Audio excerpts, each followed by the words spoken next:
Hey everyone, welcome back to another story about workplace revenge, toxic bosses, and the kind of karma that hits so hard it feels scripted.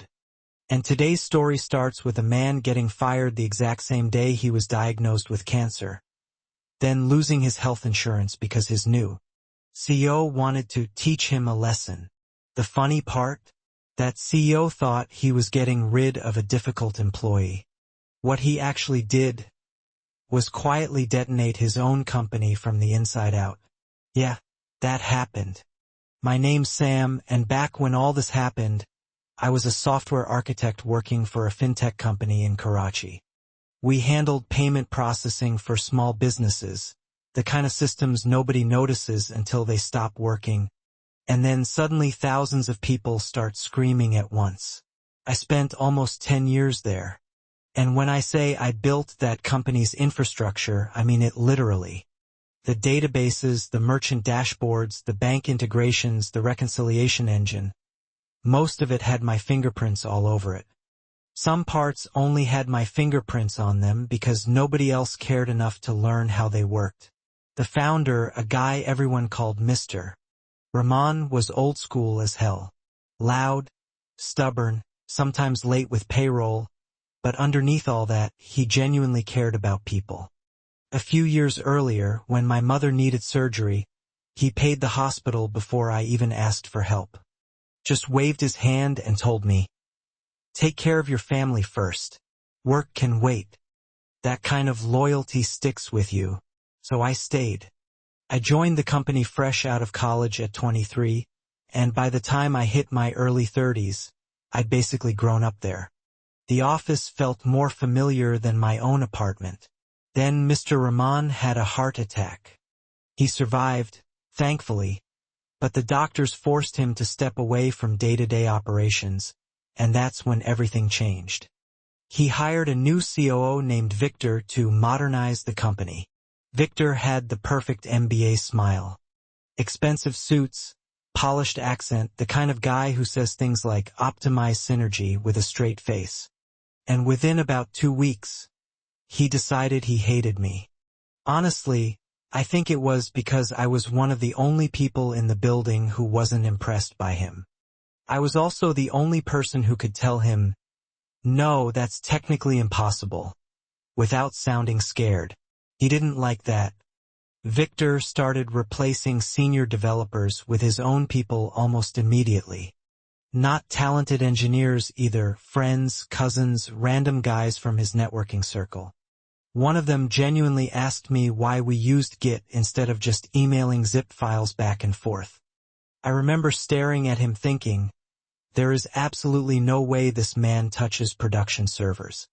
When I brought it up to Victor, he smiled at me like I was the problem and said I needed to respect different workflows. That's when I started getting nervous. See, I'd spent nearly a decade building systems that processed millions in transactions every week. If those systems failed, merchants wouldn't get paid.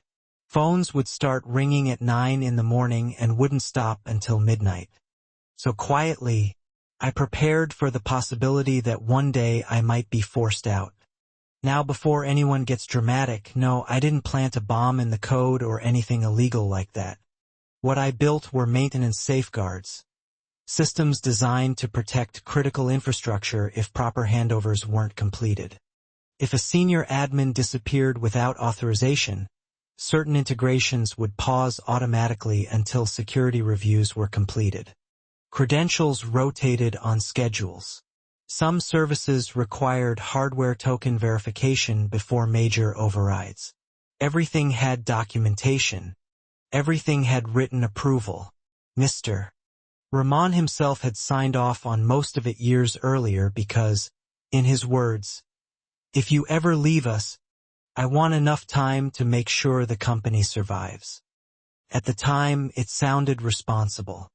Turns out, it also became the reason Victor destroyed himself. In April of 2021, I started feeling sick. Exhausted all the time, night sweats, swollen lymph nodes under my arm. My wife kept telling me to see a doctor, and like an idiot, I kept saying I was just stressed from work. Finally, she practically dragged me to the hospital.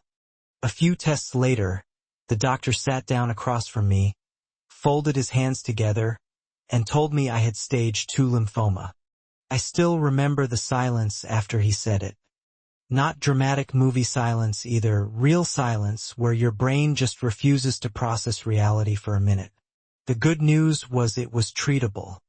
The bad news was I needed chemotherapy immediately, so I informed HR. That same afternoon, Victor called me into his office. The meeting lasted maybe 7 minutes. He didn't ask how I was feeling, didn't ask about treatment, didn't even pretend to care. He slid termination papers across the desk and told me the company was letting me go due to ongoing performance concerns. There had never been performance concerns. No warnings. No write-ups. Nothing.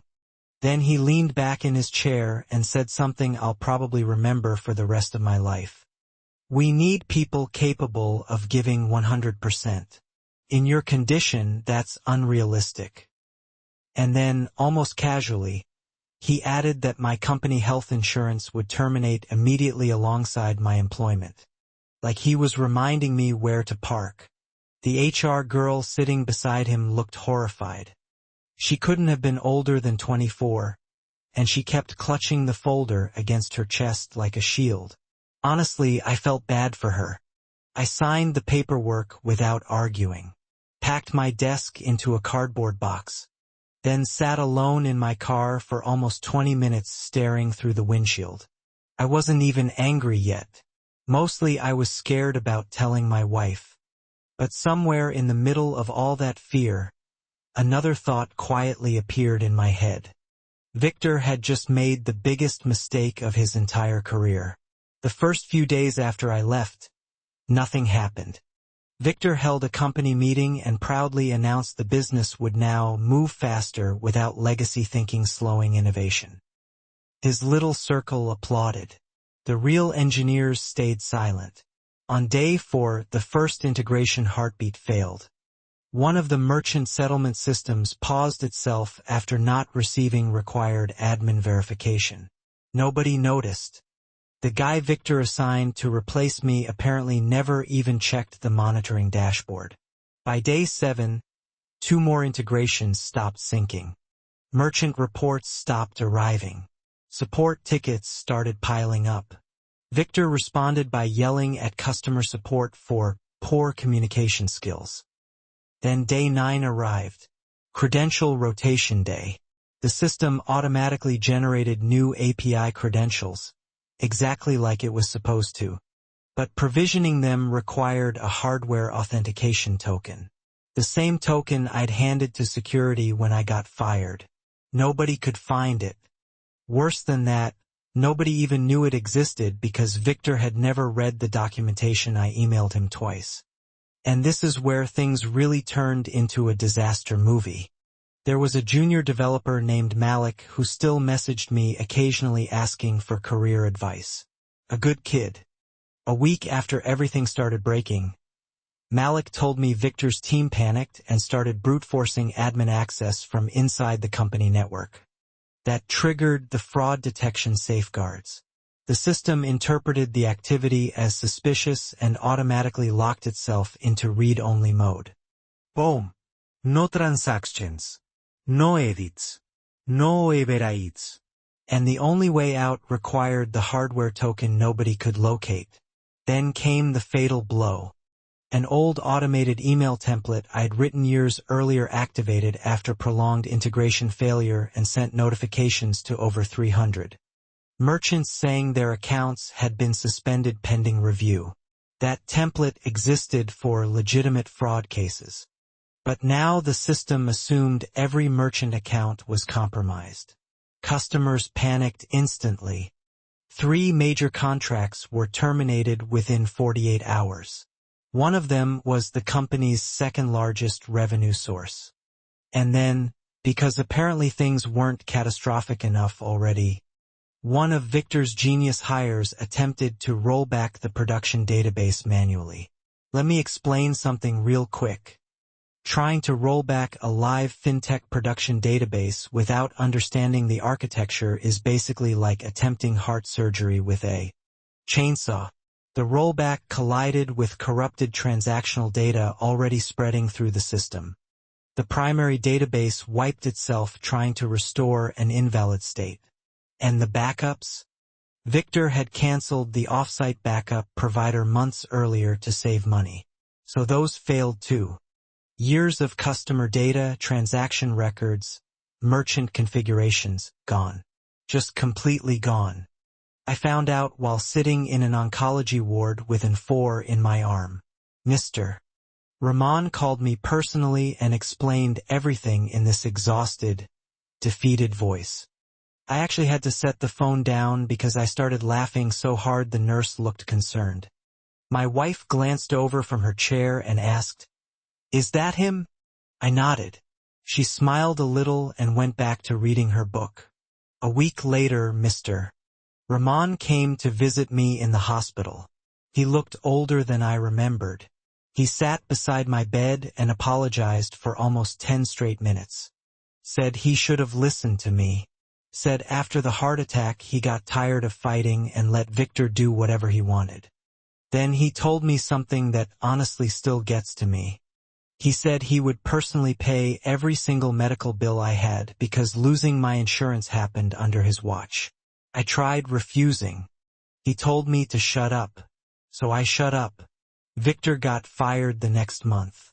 But by then the company was already dying. Client fled. Reputation collapsed. Within a year, the business filed for bankruptcy. As for me, chemo was brutal. I lost over 30 pounds. Lost my hair. Some nights I got so sick my wife would hear me getting out of bed and already be waiting in the bathroom with water before I even made it there. My brother flew back from Dubai to help. My mother prayed constantly. But somehow, I made it through. The cancer went into remission. About 6 months later, a recruiter from one of our competitors contacted me. Their CTO had heard what happened and specifically asked to find me. The interview was basically just tea and conversation. They offered me a senior architect role making 60% more than my old salary. I accepted the next morning. And honestly, my life slowly became better than it had ever been before. Today I lead a team of 7 engineers, all of whom thankfully know how Git works. And I spend more time mentoring than writing code myself. Even crazier, before the cancer, my wife and I had struggled for years trying to have children. Chemotherapy almost destroyed that possibility completely. Then somehow, about a year and a half after my new job started, our first son was born naturally. 2 years later, we had our second child. Sometimes I sit in my living room watching both kids run around the house and I think back to that afternoon sitting alone in my car holding a cardboard box after getting fired. And honestly, life feels unreal sometimes. Victor wanted to teach me a lesson. Instead, he destroyed his own empire because he underestimated the one person who actually understood how it worked. But I'm curious what you guys think. Did Victor deserve everything that happened to him? Were those safeguards justified? Or did I go too far building systems that depended on me being there? And if you were in my position, would you have done anything differently? Let me know down in the comments because this one still splits people right down the middle.